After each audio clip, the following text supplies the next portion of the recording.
Well, welcome. I'm thrilled. This is one of the conversations I've been looking forward to for some time. And first thing to say is congratulations. Thank you. Tell everyone what has happened recently in Nigeria. All right, and good morning, everyone. First of all, it's great to be here in Copenhagen. Actually, my own first time here in Denmark. I'm quite impressed with Copenhagen. I think quite a number of interesting things happening right now. But the most interesting the thing most is... interesting thing at MTN Nigeria is we're actually going through a transformation like you've heard every other person talk about. Right, that was one of the things. What was the other thing that happened in the news recently in Nigeria? Right, so we just launched our 5G on Sunday. You launched 5G! I think a round of applause is in order. And Padma, you've been working with MTN for some time, in fact, across the whole group, not just Nigeria. Right. So this has been a baby for you as well, that you've been nurturing. In fact, I think Shoenka is being quite modest because Nigeria by far is their largest operations for MTN across Africa, and the responsibility and the accountability Nigeria holds for the rest of the group is quite deep and impressive. No pressure. No pressure now. It's interesting, actually. I was looking at the social media, what MTN's been talking about, and it says, when the launch of 5G happened, not within a number of hours, it says the advertising says, same day, different universe. Right. So, what is that? Tell us a little bit about what that universe is going to be looking like. All right, and I think this is some sort of perception as well that you find in a lot of places with the launch of a new technology, which I think it's mainly related to the speed or the bandwidth. We're actually taking this far beyond just the speed and the bandwidth. Yeah, we're looking at actually using this new technology to actually catapult a new way of engagement, a new reality that will come into Nigeria, and by actually taking the step to actually lead the bold digital world in which we've all been talking about. There's a huge growth ambition, right, Padma? And you've been involved right at the beginning. Right. In fact, I think a lot of great leadership has been shown both by Carl and by Shoenka in terms of how they want to unlock and unpack 5G for the Nigerian economy. I'm sure Shoenka will talk more about it, but really they have an approach that is customer first and business first in terms of how they want to unlock revenue and monetization and capability of 5G to their customers. It's definitely an outstanding, different approach it's a bold approach that they are willing to take, and we're delighted to be their partner in this venture. Let's get into the detail, what the building blocks have been to get to that place, getting to that place. Because our mission, after all, is to talk about how do we address some of those new customer needs, those enterprise opportunities. So let's talk about some building blocks. All right, and thanks very much for that. I think if we look at what we do today, which is purely telco, yeah, and we look at the sort of competition that we're faced with today. So we have a lot of meltdown going into the sort of key differentiation products and services that we do have. So we're now forced to start looking inwards, to start acquiring new sort of assets in which I think the key one for us will be in terms of opening up our APIs. Yeah, and for us to be able to do that, we need to look at cloud first. Mm-hmm. It needs to be cloud first for us. And that's the lingua franca. That's because the mission actually is not just working within the industry, but beyond the traditional industry. Beyond the traditional industry, opening up to new sort of partners, new sort of customers in there, people that new services that we're going to be throwing out there. So it's important that we do cloud first. Now, you've actually been too modest to say anything, but actually MTN Group is the most valuable brand in Africa, not just in Nigeria, but across all of Africa. and what has been said about the MTN brand. It's grown because you've been trying to go beyond the original mission of telecom, right, Pat? I want to say a small story about MTN and their aggressive approach to an inclusive economy, and with a digital-first sort of bold step for Africa. When we started our journey of digital transformation in 2019 with our digital platform, I was at the group with Jens, and one of the questions I asked, we were very honored to become their digital partner, and I said, Jens, on the other side of the business transformation process, we bring the technology transformation. What about the business transformation that you would have to embrace? And he had one answer. He said, one of the criteria for selecting you is TM Forum compliance and ODA compliance and enterprise architecture with open APIs. As long as those standards are met, that's good enough for Africa and for digital. So obviously, placing a very futuristic open architecture as the cornerstone of digital transformation, I would say is one of the key ingredients for their success and speed. And the brand value has grown partly because of the move into fintech, which is one aspect. And now with 5G, it's now starting in Nigeria, how can you start evolving business models, addressing enterprises in new ways? Can you talk a little bit about that? All right, and thanks very much for that. So it's all about the co-creation and by this enablement of the APIs that we're talking about right now. So we're very deliberate in this attempt. We've opened up the APIs, we're engaging with... And that's open to enterprises? It's open to enterprises as well right now. And I'm sure you've heard about the launch of the Chenosis. Yeah, so Chenosis is a subsidiary, and you're going to see that more and more.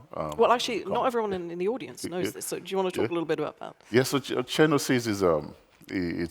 It's a subsidiary of the MTN group, and what Chenosis is going to be looking at for different markets all across the world is going to be aggregating the sort of APIs that we have right now and ensuring that those APIs can be assessed by partners and by people that want to work with us and actually tap into this sort of assets that we've built along the line coming from the telco and then exposing them now.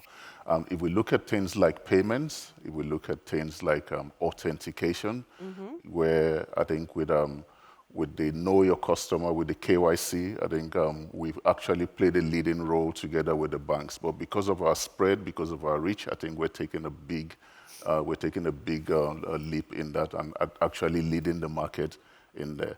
And we will provide these sort of opportunities for platform owners or application developers for them to actually onboard their own customers by knowing them and bringing in authentic customers into it. And what happens in Nigeria is observed for not just sub-Saharan Africa, but for other regions of the world. Absolutely. And I'm presuming Technotree learns from this as well and takes some of the learnings of how you've worked with MTN and takes them elsewhere, right? Yes, we do. In fact, last year we were very proud to have co-launched with MTN Nigeria Technotree Moments, which is a digital ecosystem play. Okay. It's a marketplace on which we onboard several partners, global partners across the globe, and we have launched our first e-education and our gaming and esports services on our platform. That sounds for really MTN cool. Nigeria. So we are right now on a market product fitment phase with MTN Nigeria, but it's a co-branded offering and it's creating a lot of excitement in Lagos. And there's some, I mean, there's some, whilst people are looking at Nigeria to repeat what has been innovating in the country itself, there's a lot that needs to be done. I mean, I'm thinking about the fact there's 211 million people living in Nigeria. The population is growing at over 2% per annum. And being a Nigerian yourself, you know the innovative drive that exists in Nigeria amongst Nigerians, but a lot of them are leaving Nigeria. So I'm wondering if what you do helps keep that brain, all of those that brain trust within Nigeria and innovating? Is that part of the mission, you know? And interesting, you mentioned that. I think that's part of our ambition 2025, which is actually transforming ourselves from a telco into a techco. We've had to look at ourselves and actually, first of all, go after the operating model which we have, which was So that's traditionally, fundamental. yeah, that's fundamental, which was really traditionally telco. The sort of skills that we required were mainly analysis, project management, not really getting into into the development stuff. Now, what we've had to do is actually go after that operating model, change that operating model where we're insourcing and we're looking for those sort of talents and trying to insource those sort of talents with the sort of remunerations. So APIs for external communication, rework the model so that you can be very agile, and obviously the moments across different capabilities as well. I'm wondering what else is part of the secret sauce to change, to drive further digital transformation. Do you have a few thoughts on that, Padma? Well, I think they're also on a big financial inclusion journey in Nigeria. Of course, it's in its inception, but I think bringing financial inclusion to all across Africa has been a very exciting platform that MTN is involved and engaged and rolling out right now. And I think, as you said, Nigeria, with its population and dynamism, is definitely a model. And also the fact that now that they have enabled 5G, I think their reach into the community in terms of capability with digital services and outcome-based sort of contribution to the economy, I think is going to be extremely interesting to watch. And speaking of the economy, if you think about the mix, I mean, 48% of the GDP is still driven by small business versus large business. On the large business side, you know, a lot of oil and gas. And what industries are you really betting on that you're going to focus on to try to, you know, drive things forwards from a digital perspective? So it's actually tiered for us. So we're looking across each of these verticals or each of these levels of industries that you've talked about. But I think statistics shows the SMEs are quite they're quite underserved, yeah, and their needs are moving a lot from just the connectivity sort of business that we do provide to them today. So those APIs could serve them as well. Definitely, yeah, Right. definitely. So their needs are changing, and we're not just bringing in this sort of trying to address these issues just internally. You know, we're actually trying to bring these solutions also to the industries, whether SMEs or whether the large. And that's part of your mission as well, right? You've been driven to. I think the other thing that maybe Shoenka is not mentioning is the people force. You know?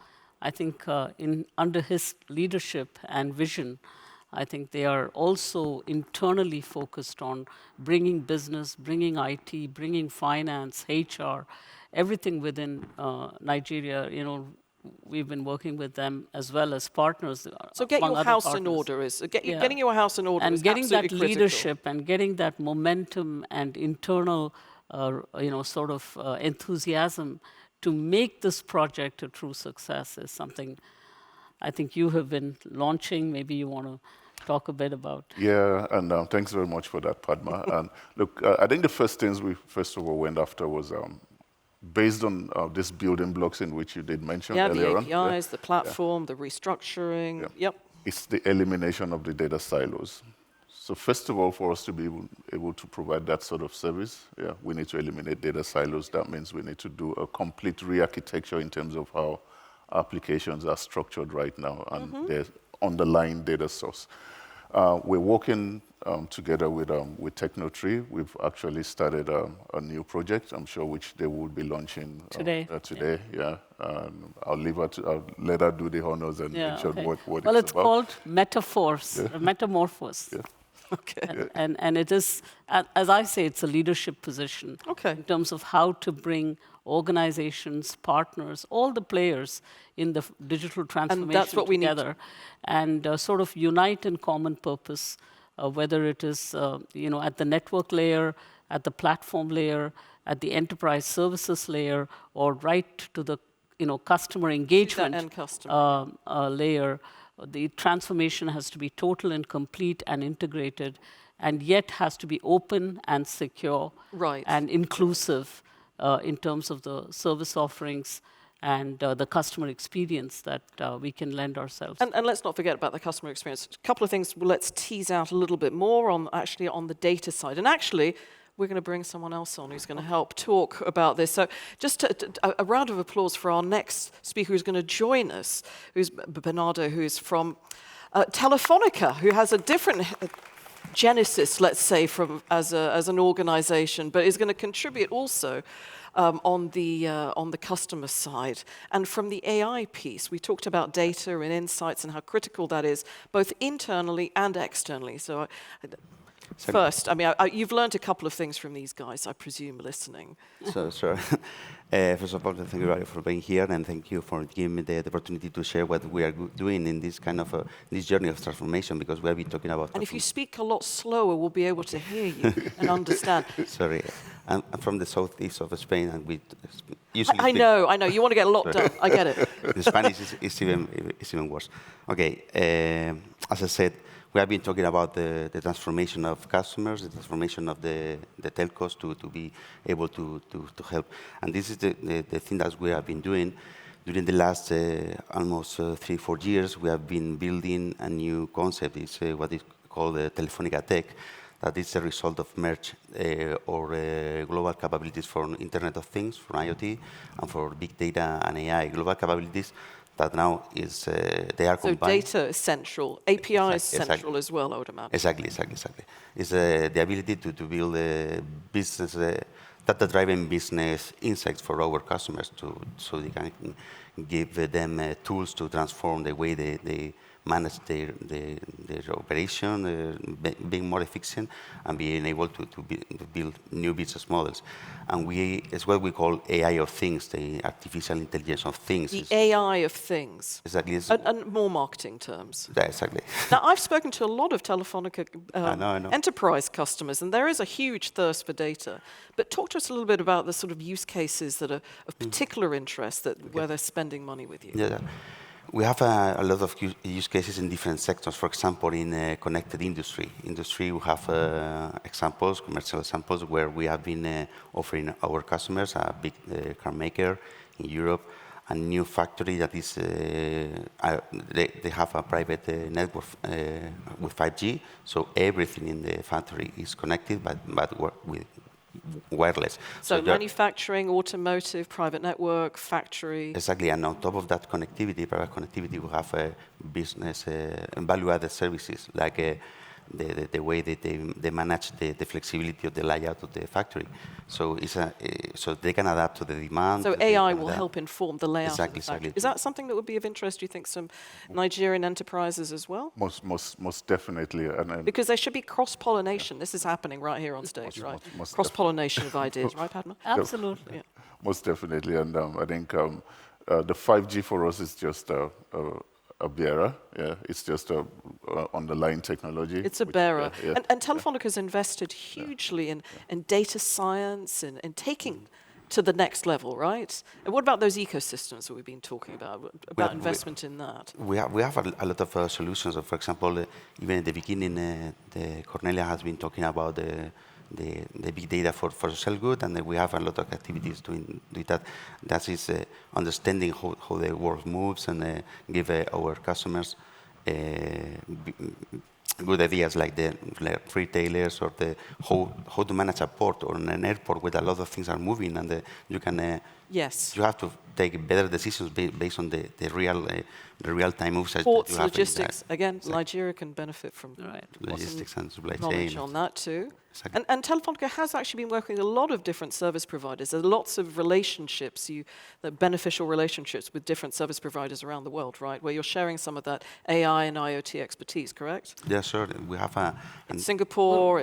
We're actually working with Telefonica. And you're working with Telefonica in Peru, Lima. In Peru. Yes, and we built out a digital orchestration and acceleration layer. And I was talking to Shoenka about it, where they did not go through a big bang digital transformation, but they wanted a rapid digital service deployment capability. And we launched it within 8 months, and now launch when they used to normally take 3 months to launch, 4 or 5 services. We launch 3 to 5 services a week on the digital orchestration layer using Technotree's digital accelerator platform and a set of microservices and a catalog of products. And the building blocks have to be the same. It has to be based on data, openness, APIs, open APIs, and willingness to work with others, right? Anything else as part of that secret sauce for delighting those enterprise customers? Yeah, and one of the things I think we've been talking about as well, which you'll see come forth with the Metamorphose project, is where we're now bringing in the traditional CLM system and the CEM system we'll into hear one. more. I'm sure we'll hear more. There's going to be a big bang about that, right? The thing I think we're almost out of time, unfortunately. So the only thing I want to say is that the rate at the pace at which things are changing is phenomenal. What happened in the last 15 years in terms of technology transformation, we will see that completely change in the next 5 years. Okay. And I really believe the pace at which technology moves is going to determine the absorption of digital services and digital economy. So I'm looking forward to this. It's an exciting time ahead. It is an exciting time. Well, thank you so much for your time. Appreciate it. Thank you very much. All right. Thank you. Thank you. Thank you so much to all our guests here. And Padma, you are so right. It's the pace of change, isn't it? It's quite phenomenal and really brilliant to hear what's happening in Nigeria because so many different use cases right across the board that, oh my goodness, will absolutely sort of see the opportunities and move forward. Thank you so much for joining us here on stage. Thank you. Welcome. Thank you. Thank you.